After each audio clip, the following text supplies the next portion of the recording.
Bonjour, je m'appelle Christian Allard, je suis intervenant diplômé en nutrition pour Profil Canin.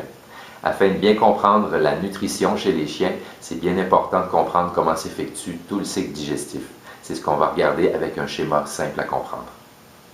Les stimuli qui entrent dans les premières étapes de digestion du chien se trouvent au niveau de sa tête. C'est la vue et l'odeur de la nourriture qui vont déclencher la sécrétion de la salive.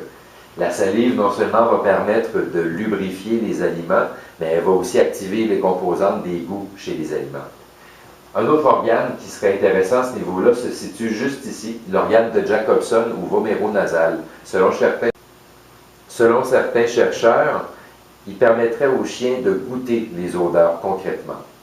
Donc, une fois ces stimuli-là engagés, le chien peut manger la nourriture, la mastiquer, la mélanger à de la salive pour la lubrifier, la faire passer à l'œsophage. L'œsophage, c'est le chemin entre la gueule du chien et l'estomac. À l'intérieur des parois de l'œsophage, il y a des cellules qui vont sécréter du mucus pour permettre encore là de lubrifier et de glisser la nourriture à l'estomac.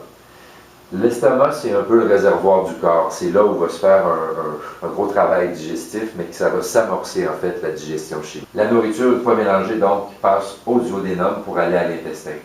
Si vous remarquez ici, on a le pancréas. Le pancréas est responsable de la sécrétion de beaucoup d'enzymes qui vont travailler à faire réduire les aliments encore là pour les absorber. Ici, c'est la dernière étape du plus gros travail de la digestion chimique. La nourriture ensuite qui reste, les déchets qui vont rester de ça, vont passer au gros intestin. C'est là qu'au côlon, en fait, que va s'absorber l'humidité puis certains des électrolytes. Une fois que ça c'est fait, la nourriture est pas mal asséchée. Ce qui va rester, en fait, c'est la selle. C'est là qu'on peut aussi juger d'une bonne ou d'une mauvaise digestion chez le chien parce que c'est le résultat, en fait, c'est la partie restante de tout ce processus digestif-là qui a été le métabolisme pour permettre au chien d'avoir tous ses nutriments et bien contrôler son corps et avoir tout ce qu'il faut pour tous ses organes.